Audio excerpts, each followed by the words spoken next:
The snowstorm had swallowed the world whole. Wind howled like a wounded animal, tearing through the empty highway as Liam drove slowly, knuckles white around the steering wheel. He wasn't supposed to be out in weather like this, but over time, at the factory had ended late again, and his 5-year-old daughter Emma was waiting at home. He pushed through every day because of her. She was all he had left. But tonight, fate had other plans. Just as Liam rounded a bend near the forest line, his headlights caught something strange, something small, something unmoving. He slammed the brakes. For a second he wasn't sure if his eyes were playing tricks on him. But then he saw it. A bundle, a blanket, a tiny hand sticking out of the snow. Liam jumped out of the truck before reason could catch up with him. The wind slapped his face, freezing his breath instantly, but he didn't care. He dropped to his knees and pulled the bundle into his arms. His heart stuttered. Inside was a baby, blue-lipped, barely breathing.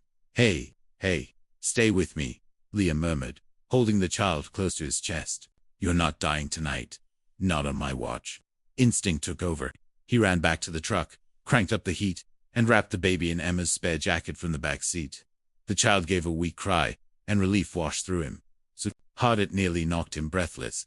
He had no idea that moment would change his life forever. A house too small. A heart stretched wide. The hospital kept the baby overnight. A nurse told Liam the child was only a few months old, malnourished, cold, but miraculously alive. Social services would take over once she was stable. But Liam couldn't sleep. Not that night, not the next. Every time he closed his eyes, he saw the little hand sticking out of the snow. He saw Emma's wide, curious eyes when he told her what happened. "Daddy, who leaves the baby outside?" She had whispered. Someone whose heart was broken, he thought. Someone desperate. Someone who felt trapped when social services called him for a follow-up statement. He ended up visiting the baby again, then again, and again. Before long, the nurses greeted him by name. Before long, the baby stopped crying when he entered the room. Before long, Emma began asking, "When can she come home, Daddy?" "Sweetheart, she isn't ours," he reminded her. "But you found her," Emma insisted. "Doesn't that make her ours just a little bit?" Liam wished it worked that way. He was a single father with a small income, working long hours just to keep a roof overhead. Taking on another child was impossible, irresponsible. Even he knew this. He felt this. And yet, every time he held the baby whom the hospital staff had temporarily named Snowdrop, something in him shifted, something old and broken inside him began stitching itself together. The call that changed DVRY to CNG 2 weeks later. The social worker called. Snowdrop was healthy enough to leave the hospital. "We're placing her in the system," she explained gently.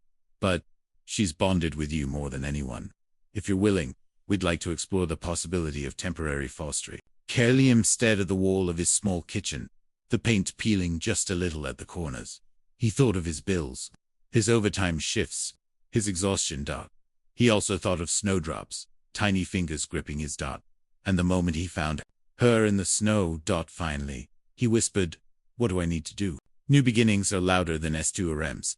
The first night Snowdrop came home, Emma refused to sleep until she made sure the baby had 3 blankets and a full bottle. Liam watched them with a swelling chest, overwhelmed by how naturally they seemed to connect. It wasn't easy. Snowdrop cried most nights. Liam struggled with paperwork, financial assessments, surprise inspections. Some days he questioned everything, whether he was stealing too much food from his own table just to feed another child. But every time the baby smiled at him, every time Emma whispered, "We're your family now," every time Liam remembered the cold snowstorm and the miracle that followed, he pushed forward, and slowly, the house felt warmer. The laughter grew louder. The fear softened into hope. The unexpected vi sight her once later, when life finally felt stable. There was a knock on the door. A woman stood outside, soaked in rain, trembling. Her eyes darted around anxiously until they fell on Snowdrop, cradled in Liam's arms. "That's my baby," she whispered. Her story poured out in sobs. She was a young mother alone, broke, terrified. She hadn't meant to abandon her child. She had panicked in the storm, thinking someone would find the baby immediately. She regretted it every day since. Liam listened. He didn't judge. He didn't shout. Because once, he too had felt like the world demanded more than he had to give. After discussions with social services, supervised visits began. The mother proved her commitment. She found support, a job program, a safe place to stay. Liam knew what was coming. He felt the day growing closer. The day he would have to say goodbye. The final CHOICHO. Late afternoon. After a supervised visit, the young mother approached him with trembling hands.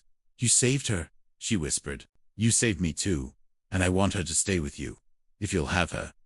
Liam stared, stunned. "I'm trying to get my life together, and I will keep visiting her," she continued. "But she's happy here. She's safe. You're the father she deserves." Emma squeezed his hand, eyes shining. "Daddy, we can keep her." Emotions crashed over him, fear, love, disbelief, until only one truth remained. He already was Snowdrop's father. He always had been. Liam looked at the baby in his arms, then back at the young mother. "I promise," he said softly. "I'll give her everything I can. She's my family now." Tears streamed down everyone's cheeks. In that small living room, filled with second-hand furniture and first-hand love, something powerful settled in the air. The certainty that families aren't just born, they're found, they're chosen, they're fought for. A message worth holding. Owen 2 years later, Snowdrop, now named Lily, would grow up knowing she was the child of two families. One who gave her life, and one who gave her a future. And Liam would never forget the night he found her in the snow. Not because of the fear, not because of the cold, but because in that moment, when he lifted a tiny frozen baby into his arms, he unknowingly lifted his own life into a new beginning. A reminder to all who hear their story: family isn't just blood, it's the people who choose to stay, the people who fight for you, the people who say, "You're my family now," and mean it with their whole heart.